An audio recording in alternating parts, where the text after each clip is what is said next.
안녕하세요, 박대진입니다.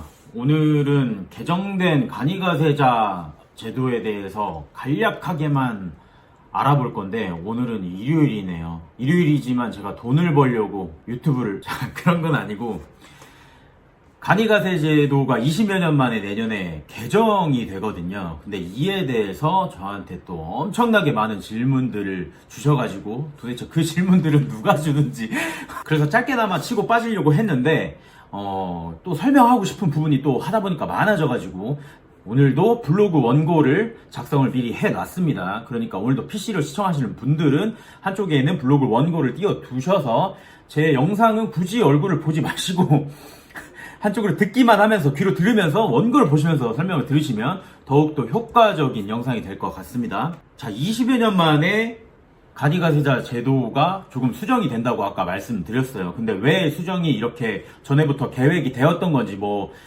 일개 세무사로서 저도 그 내용은 잘 모릅니다. 근데 아무튼 개정이 되었다고 하니까, 그리고 코로나19 때문에 영향이 되게 컸던 것 같아요. 이렇게 법이 개정된 것에 대해서는. 그래서 제 주변에 있으신 지인분들이나 간이가세자를 적용받을 수 있는 매출액 구간에 있으신 영세한 사업주 분들에게는 조금 희소식이 아닐까 싶기도 합니다. 총 6가지에 대해서 제가 개정된 굵직한 것들을 모아봤는데 그 위에도 변동된 것들은 있습니다. 근데 그거는 조금 지역적이라서 설명은 따로 드리진 않겠습니다. 영상을 짧게 찍어야 되기 때문에. 자, 바로 들어갑니다. 첫 번째, 간이가세자 적용 범위가 확대됐어요. 기존에 연간 공급대가라는 거는 공급 가액 플러스 부가가치세까지 포함된 금액을 말하는 겁니다. 자, 기존의 연간 공급 대가가 4,800만 원 미만이신 분들이 간이가세자 제도를 적용받으실 수 있었어요. 그런데 이 금액을 어떻게 했다? 8천만 원까지 올렸습니다. 그러나 금액을 올린다라고 하더라도 기존의 간이가세 배제 업종이라는 게 있어요.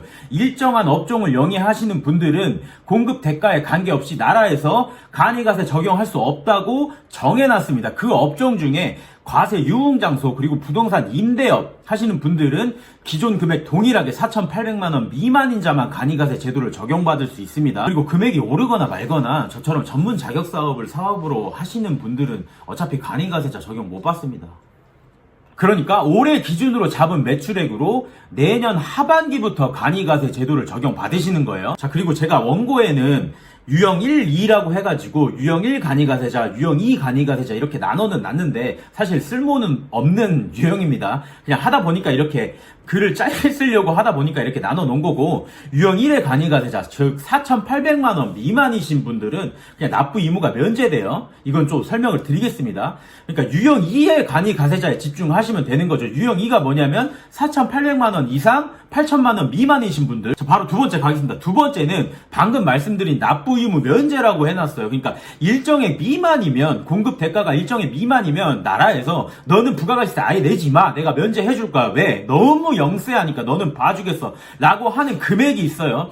그게 기존에는 3천만 원이었단 말이죠. 그거를 올려줬어. 얼마로? 4,800만 원으로. 자, 시간 없으니까 바로 다음 넘어갑니다. 세 번째, 그래서 나라에서는 이렇게 혜택을 주면서 또 가만히 있지는 않겠죠.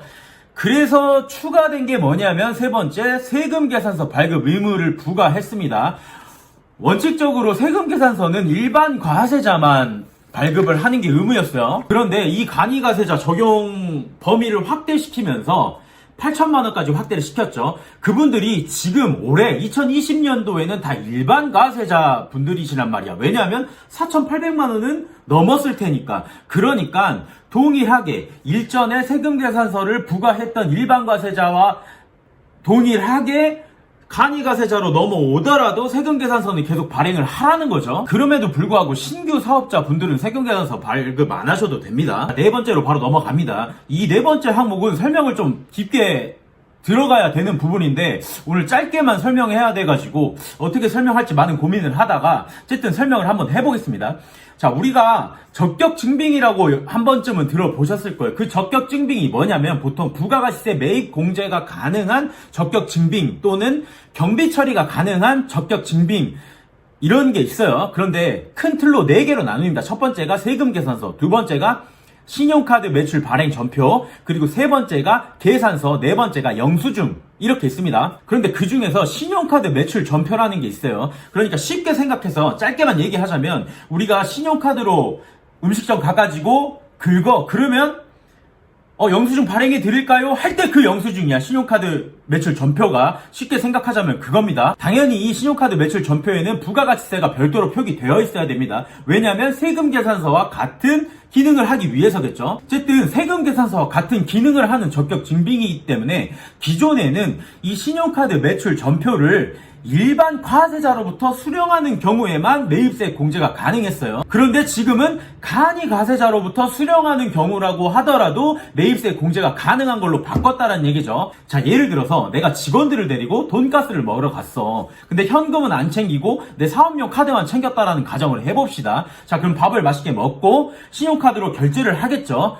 그러면 내가 먹은 돈가스에는 10%의 부가가치세가 부여가 됐기 때문에 내가 결제하는 순간 나는 그 10%를 환급받을 수 있는 의무가 생기는 겁니다. 그런데 돈가스집 사장님이 연간 공급대가 4,800만원 미만이신 간이가세자였다면 내가 그 10%를 환급받을 수가 없는 거죠. 자, 기존에는 이랬다는 겁니다. 그런데 지금은 그 돈가스집 사장님의 연간 공급 대가 합계액이 4,800만원 이상이면서 8,000만원 미만이시기만 하면 신용카드로 돈가스를 먹었다라고 하더라도 내가 10%를 부가가치세 공제 받을 수 있다는 얘기죠. 근데 이 규정은 다수의 세무사님들이나 관계 전문가님들이 얘기하시는 것 중에 하나가 내가 돈가스집 사장님의 공급 대가를 알고 있어야 된다라는 거지. 왜냐면 이분이 4,800만원 미만이신 간이가세 사업자이시라면 내가 부가가치세를 환급을 못 받아. 신용카드로 아무리 결제를 하더라도. 이번에 바뀐 개정세법이 그래요. 이게 왜 그렇게 바뀐 거냐면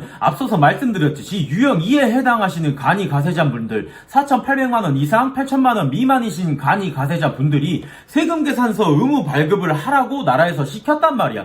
그러니까 세금계산서에 해당되는 비슷한 적격 증빙인 신용카드 매출전표를 발행을 하면 그분들이 발행을 하면 세금 계산서처럼 매입세 공제를 받게 해주겠다라는 혜택을 부여한 것처럼 보이지만 이거는 세금 계산서를 발급하라고 했기 때문에 해주는 게 당연한 겁니다, 이건. 자, 그리고 구입 시기는 당연히 2021년 내년 7월 1일 이후에 신용카드 결제하는 분부터 공제가 가능한 거예요. 자, 그리고 다섯 번째, 간이가세자에 대한 의제매입세 공제 배제라고 해놨는데 의제매입세 뭔지 모르시는 분들 분명히 있습니다. 간략하게 설명을 하자면 우리가 의식주에 해당하는 것들 먹는 거 그리고 뭐 병원 가는 거 그리고 뭐 기타 등등 기초생활수급에 필요한 자재들은 나라에서 부가가치세 매기지 말라고 면세 항목으로 정해놨어요. 그러니까 농산물 우리가 음식 재료 만들 때 원재료에 해당하는 농산물은 면세로 정해놓은 거죠. 자, 일전에 설명드렸지만 면세 사업자는 세금계산서를 발행을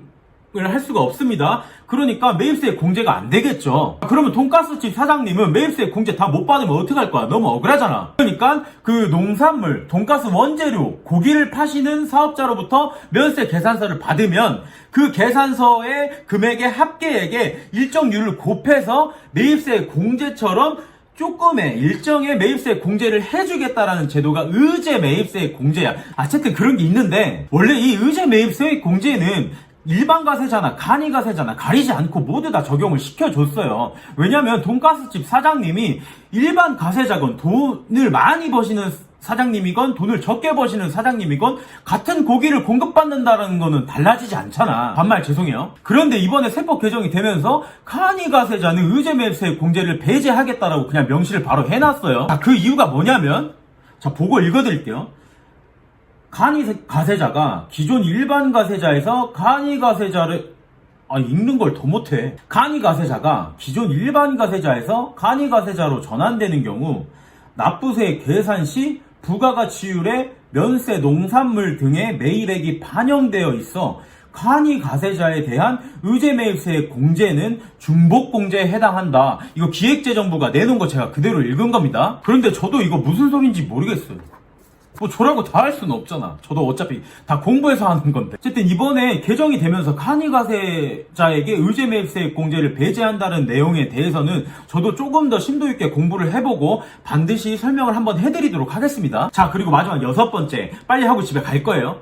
자, 여섯 번째, 간이가세자는 원래 연 1회 신고 납부를 하면 돼요. 원칙적으로는. 그리고 예정 부과 기간이라는 게 있어요. 1월 1일부터 6월 30일 반기로 한 번을 잘라서 관할 세무서장이 직전 과세년도의 납부세액의 50%만큼을 걷어간단 말이죠. 그러니까 간이가세자는 이때 부가가치세, 납세, 고지서를 받으면 그거에 대해서 납부를 하기만 하면 됐다는 거죠. 귀찮게 신고 같은 거 안 해도 되었단 말이야. 1년에 한 번만 하면 됐단 말이죠. 자, 그런데 이번에 간이가세자 적용 범위 확대를 시키면서 원래는 1월 1일부터 6월 30일까지 내야 될 부가가치세를 관할 세무서장이 자동적으로 계산을 해줬는데 이제는 직접 계산을 해서 한 번 더 신고를 해야 하는 겁니다. 즉 1년에 2번 신고 납부를 하셔야 돼요. 기존의 일반 과세자처럼 바뀐 거죠. 그러니까 일반 과세자가 1월부터 6월까지 상반기 거를 7월 25일까지 신고 납부를 한 번 했고,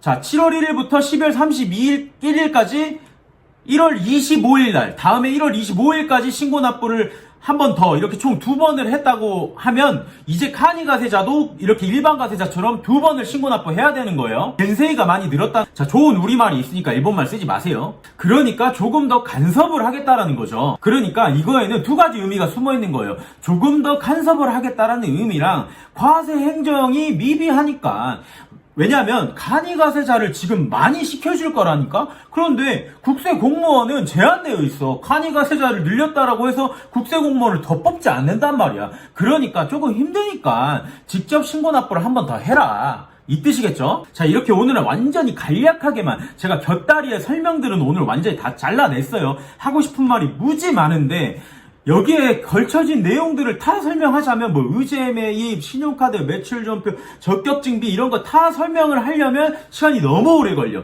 그리고 이것들은 제가 차근차근히 하나씩 다 설명을 해 드릴 겁니다. 그리고 결정적으로 오늘 쉬는 날이라서 저도 빨리 쉬러 갈 거예요. 자, 이렇게 오늘은 간이가세자 개정된 세법에 대해서 한번 알아봤습니다. 제 주변에 영세 하신 분들이나 소상공인분들이 많이 계셔가지고 내년에 또 간이가세자 제도가 바뀐다라고 하던데 어떻게 되느냐라는 질문을 많이 해주셔가지고 제가 이렇게 통합해가지고 조금 빠르고 간략하게 영상을 한번 찍어봤습니다. 자, 이 외에도 변경되는 부분들은 있어요. 가산세 적용이라든지 기타 등등. 그런데 그것들은 앞서 말씀드렸지만 지역적이어서 조금 뺐다고 했습니다. 굳이 아실 필요는 없어요. 아무쪼록 간이가세자를 적용받는 사업자보다 좀 매출액이 확 올라서 이 간이가세자를 탈출하는 사업자분들이 많아지셨으면 좋겠습니다.